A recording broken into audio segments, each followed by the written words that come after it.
Honourable member for Lethbridge. After 8 years of this Prime Minister's carbon tax, Canadians continue to struggle. They continue to struggle to be able to heat their homes, to be able to feed their families, to be able to commute to work. 8 years, things are not looking better.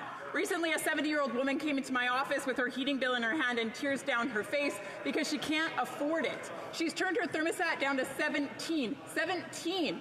It's minus 36 degrees outside. Shameful. So my question is very simple, and that is this. Why won't the government show a little compassion, take the tax off, so that Canadians can keep the heat on? The Honourable Minister for Regional Development. Thank you, Mr. Speaker. We all know times are tough for Canadians, but I want to remind the House of 105 homes in my riding that don't have to be heated anymore because they were destroyed by Hurricane Fiona. 105 families that no longer have a home. If you want to talk about why we need to address climate change, come visit the southwest coast of Newfoundland, sir. The Honourable member for Lethbridge. That is the answer of a government that is entirely out of touch with the needs of Canadians and the pain that they are truly feeling in this country right now. Another constituent of mine came in and he joked. He joked that to get from A to B in Canada, B now stands for broke.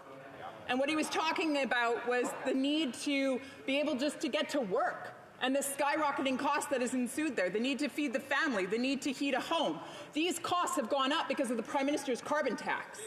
So once again, when will the Prime Minister finally wake up to the reality that is out there, that Canadians are truly experiencing pain? And when will the Prime Minister decide to keep the heat on by taking the tax off? Minister for Immigration.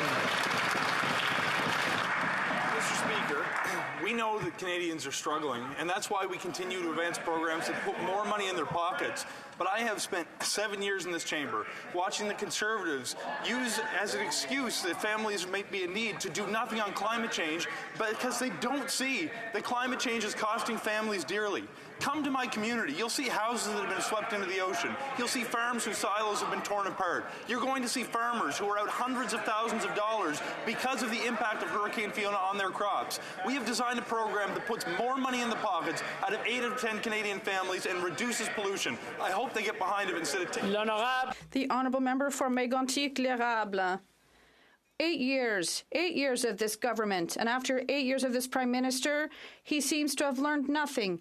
Inflation is at a 40-year high, and young families are paying an average of $600 a month more because of interest rates. The cost of groceries is going up every week. The cost of housing and everything's going up.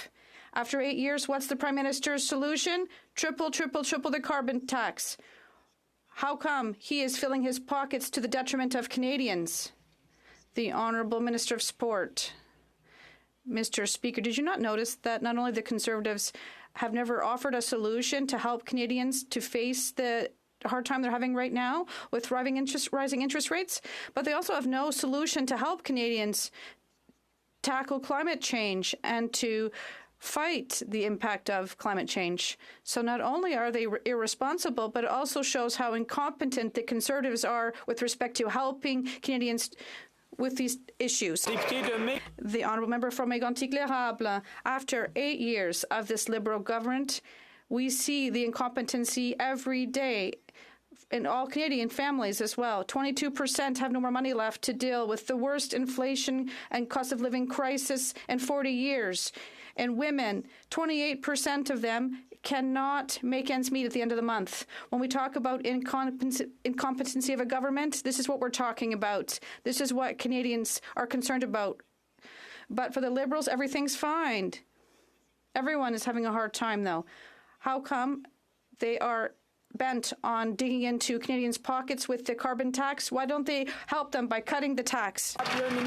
The Honourable Minister of the Environment. Thank you, Mr. Speaker. I'd like to remind my colleagues of some facts. Carbon tax was established in 2019, so it hasn't been in place for 8 years, not even for 3 years it's been in place.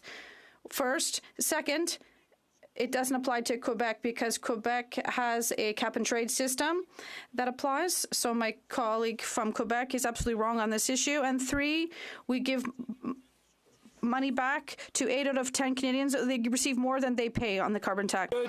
The Honourable